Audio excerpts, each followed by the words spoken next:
Hello. Today I wanted to talk about energy feedback crises and alien civilizations, and our own civilization as well. There was an article in Astrobiology, volume 18, number 5, by some scientists at the University of Rochester in New York, who have been trying to figure out how we might calculate the value of L in Frank Drake's equation, trying to estimate the number of civilizations in the universe right now that we could communicate with, in theory. And L is how long does a civilization last, basically. That's the number, that's what it's for. Is it a year, 1,000 years? Well, it's not a year, because we've beat that. But what they were thinking was maybe all energy-intensive civilizations like ours, which use a lot of energy, which shuffle resources about on the planet a lot, maybe they cause a crisis of sorts on their planets as a matter of course, because common sense tells you, and indeed the laws of physics tell you, that if you persistently tinker with any system, you're going to push it into a new equilibrium at some point, or you're going to disturb any equilibrium that exists. You're going to alter it, basically. And so this relates to the climate change crisis, okay, which I know there are lots of people who deny that it's human generated. I don't think there are many people who say there is no climate change. But some say it's not caused by humans, or certainly not primarily. But either way, I think it is, personally, but either way,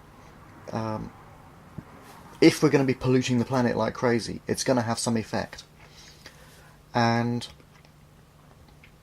really it stands to reason that at least some of what's happening to the environment is down to us, and we should manage it anyway. In other words, we should be deliberately altering the environment to make it good, right? Rather than accidentally altering it and hoping it works out okay. So anyway, these scientists were thinking that any civilization that builds up sufficient numbers and sufficient energy usage is going to disturb its planet's equilibrium. And they were trying to work out what are the possible scenarios, what could happen. And is there a sustainable state or not? And they produced some models using based on what happened on Easter Island, interestingly, on what could happen to our civilization. Now, Easter Island in the Pacific Ocean is famous for having a Polynesian-style civilization, but they got a population of about 10 to 12,000 people. It's only a small island, but they kinda went mad and used up the island's resources, trees in particular. They chopped down too many, and there was a population collapse, civil wars, etc., etc., and the sustainable population dropped to about 2,000. It's an absolute total disaster for their civilization, basically. And looking at it on the scale of the whole Earth, or indeed a generic planet with civilization, what are the possible outcomes, basically? So they came up with 3 or 4, depending on how you count them. I better write down the last one because it's not on my notes. So that makes it 4. They say 4. It's 4 with variations. So the best outcome, say for us, would be something like we can switch our energy consumption and resource extraction and movement and so on, plastic making habits to habits which are more sustainable in time, so that our population goes up and it gradually levels off to some sustainable level, which might be 10 billion. Estimates go as high as 20 billion apparently that the Earth could support. But I think if it's supporting 20 billion humans, it would not be supporting much else.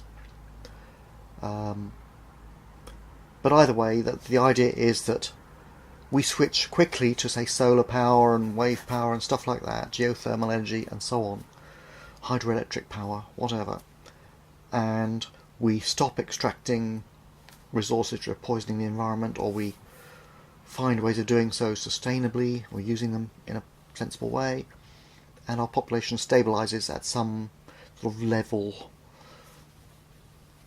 around where it is now or a bit higher. 10 billion, 12 billion, something like that.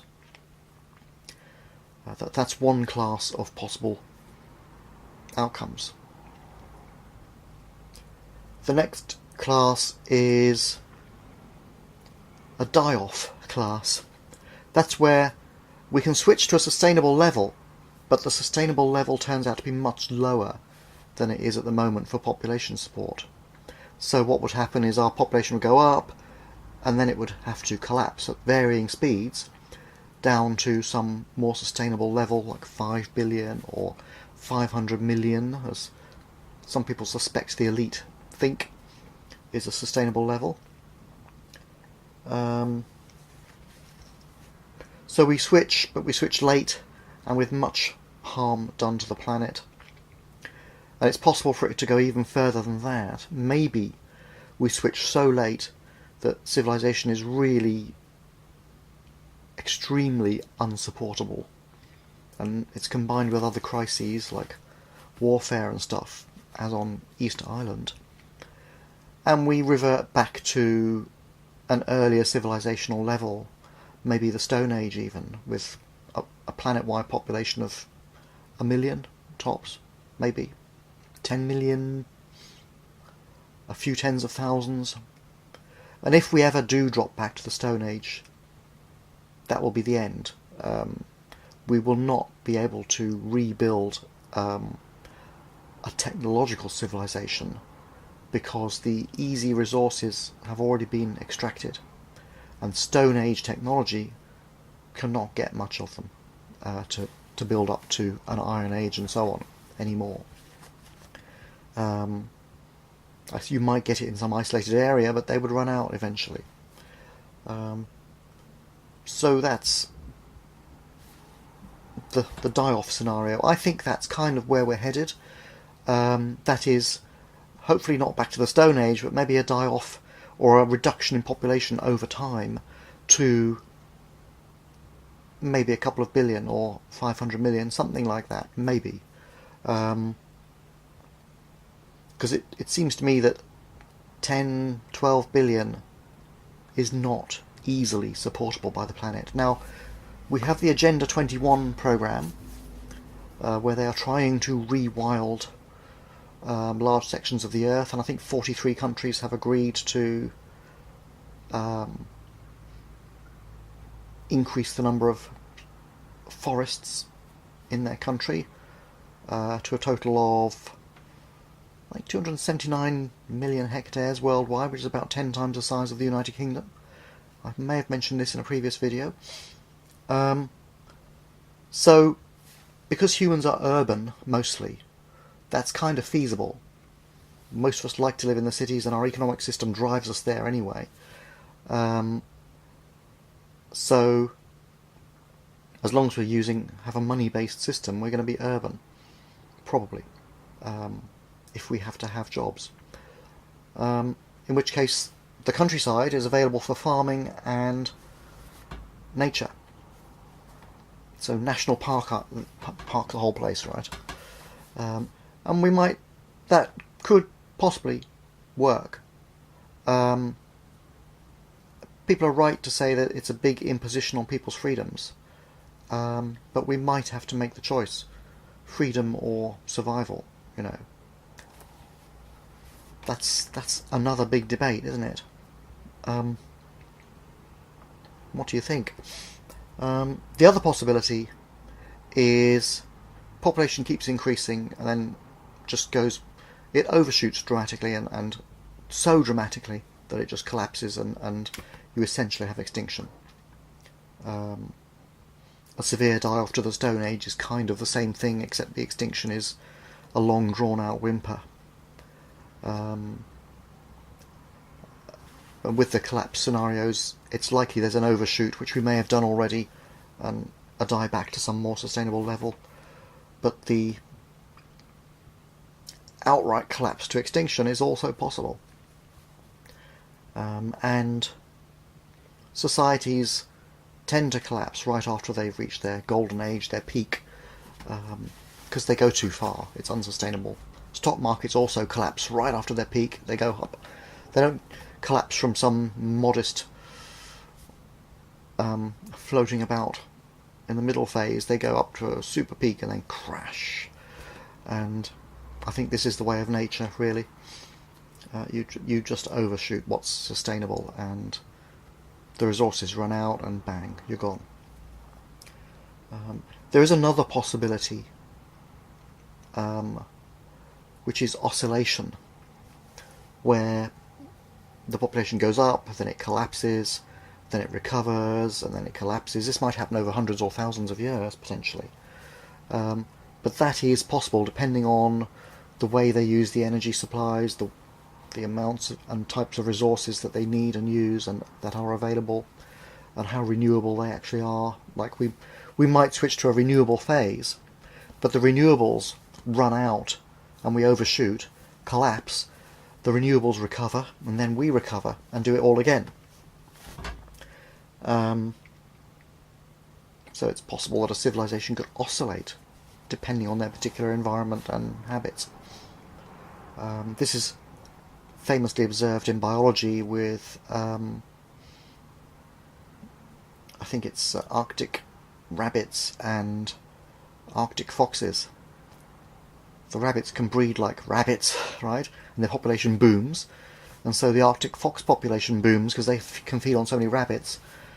But the Arctic fox population booms too much and they feed on too many rabbits. The rabbit population collapses and the foxes starve and their population crashes. And it all starts all over again. You have a permanent oscillation going on there.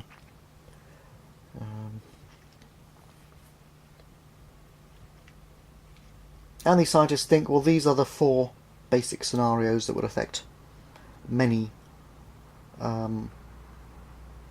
alien civilizations too, because they are generic and they're determined basically by the laws of physics and not by the particular behaviours of ourselves. It's just system feedbacks. How do they work?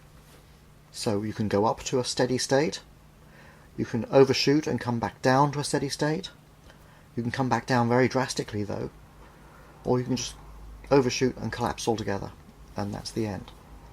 And you can oscillate, potentially. So those are the possibilities.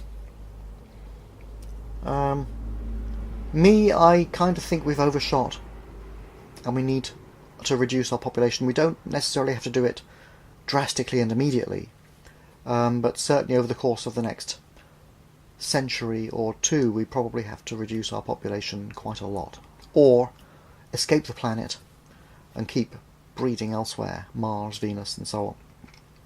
It's going to take us a long time to make those planets habitable though, so we have to sort out our crisis here first, I think. We can maybe get Mars with a breathable atmosphere within 100 years or so. Venus, possibly too, a couple of 100 years, maybe less. But Mars is still a problem because it doesn't have a magnetic field, so you get a lot of radiation, cosmic rays and stuff. I don't know about Venus. It depends whether it still has tectonic plates and whether the interior is churning about, producing a magnetic field or not. I don't know. There's talk of making an artificial magnetic field for Mars, but I would have thought that would use quite a lot of power. I suppose you could have solar panels, I don't know. Bit of a crisis if it breaks down, of course. Anyway, so yes, there's another way out, which is to trash this place and move on. A slash and burn method, I suppose. We might not be able to do that in time. Personally, I favour keeping this place nice. I kind of like it here, you know. Anyway, what do you think? Comments below, like and subscribe and all that stuff. Okay, bye for now.